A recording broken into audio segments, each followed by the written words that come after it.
देखिए, बिहार में 2024 का लोकसभा चुनाव जैसे जैसे नजदीक आ रहा है, वैसे वैसे बिहार की खास करके राजनीतिक पार्टियां अपनी अपनी तैयारियां कर रही हैं। साथ ही सभी पार्टियों को कहीं ना कहीं यह भी पता है कि उनकी ताकत क्या है और उनकी कमजोरी क्या है। अब ऐसे में पार्टियों को अपनी कमजोरियों को लेकर के डर सताने लगा है और ठीक इसी तरह का डर जो है बिहार के मुख्यमंत्री यानी कि नीतीश कुमार को भी सता रहा है, जिससे कि नीतीश कुमार तनाव में हैं। और खास बात तो यह है कि इस मामले में लालू प्रसाद यादव जो हैं वो नीतीश कुमार से काफी आगे हैं। तो आइए आपको इस वीडियो में बताते हैं कि नीतीश कुमार को तनाव देने वाला आखिर फैक्टर क्या है और नीतीश कुमार को लालू से इतना डर क्यों है। लेकिन उससे पहले नमस्कार, आप देख रहे हैं द बिहार प्रोजेक्ट और मैं हूं आपके साथ आत्मजा।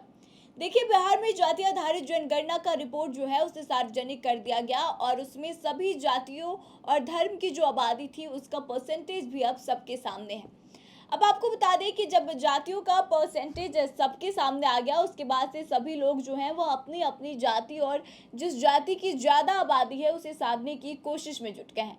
लेकिन आपको बता दें कि इस जाति आधारित गणना में अगर बात करें तो इसमें मुसलमानों की आबादी जो है वह 17.70% है।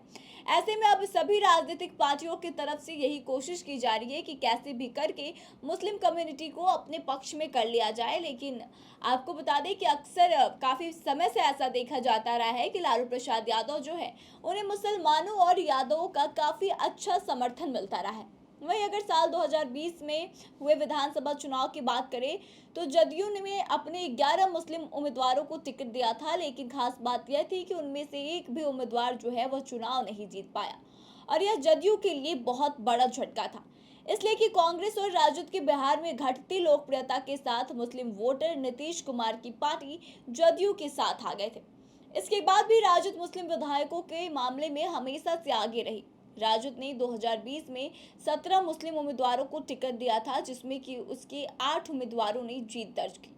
मुस्लिम वोटर जदयू से क्यों पिछड़े थे यह समझने के लिए अब नीतीश कुमार जो हैं वह अपने अतीत पर नजर डालने की कोशिश कर रहे हैं। वहीं अगर बात करें 1995 से 2000 के बीच की, तो आपको बता दें कि 44% जो मुसलमान थे वो लालू प्रसाद यादव को मुख्यमंत्री के तौर पर देखना चाहते थे। और उसके बाद से 2020 के विधानसभा चुनाव का जो परिणाम था वह भी हमने आपको बताया। अब साल 2015 की विधानसभा चुनाव की बात कर ले तो आपको बता दें कि जदयू ने महागठबंधन के साथ एक चुनाव लड़ा।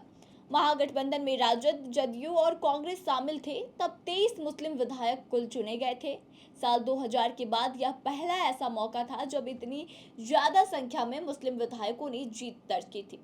वहीं साल 2000 के चुनाव में 29 मुस्लिम विधायक निर्वाचित हुए थे। साल 2015 में सबसे ज्यादा 11 मुस्लिम विधायक जो हैं वह राजद के थे।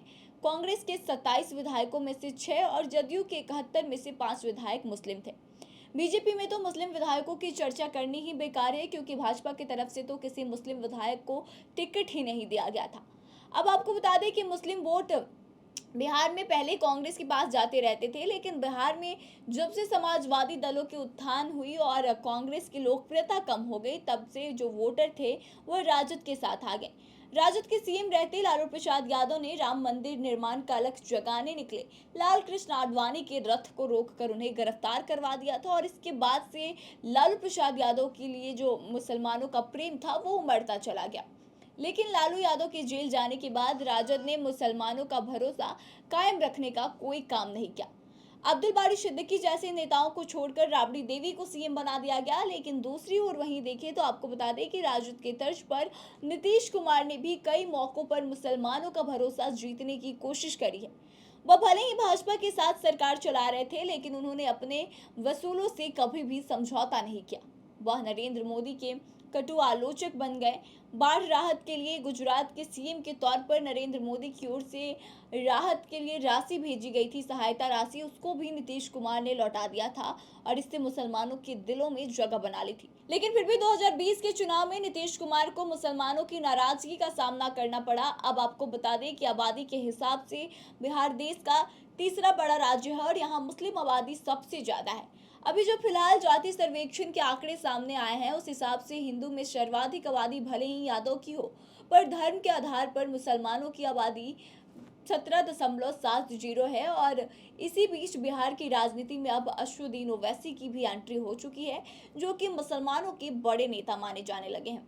और मुस्लिम समुदाय उन पर काफ़ी भरोसा भी जताता है। ऐसे में ओवैसी भी अब नीतीश कुमार के लिए एक बहुत बड़ी चुनौती बन गए हैं। लेकिन खास बात तो यह है कि नीतीश कुमार लालू यादव से हमेशा आगे रहने की होड़ में जुटे रहते हैं। वह कहीं ना कहीं इस मामले में लालू यादव से काफ़ी पीछे रह गए हैं और अब नीतीश कुमार लगातार इसी कोशिश में जुटे हुए हैं कि किस तरीके से मुस्लिम समाज के वोटर्स को खुश किया जाए। और इसके लिए आपको याद होगा कि पिछले दिनों उन्होंने अपनी पार्टी के मुस्लिम नेताओं के साथ मुलाकात भी की थी, साथ ही उन्होंने कई तरह के एजेंडे के बारे में भी बताया था। तो ऐसे में नीतीश कुमार की जो चिंता की हम बात कर रहे थे वह यही चिंता है कि लालू यादव के आगे नीतीश कुमार के पास मुस्लिम वोटर्स बिल्कुल भी नहीं है और उन्हें डर है कि जो मुस्लिम वोटर हैं कहीं उनकी नैया को डुबा ना दे, क्योंकि और ऐसा डर लाजमी भी है। तो ऐसे में देखने वाली बात यह है कि नीतीश कुमार लाख प्रयास करने के बावजूद भी मुस्लिम वोटरों को रिझा पाने में कितना सफल होते हैं और क्या लालू यादव से आगे नीतीश कुमार इस मामले में निकल पाते हैं। अब आपका इस पे क्या कहना है, आप अपने विचारों को जरूर बताएं और आगे की तमाम खबरों के लिए बने रहे हमारे साथ। अगर आपको वीडियो अच्छी लगी हो तो शेयर करें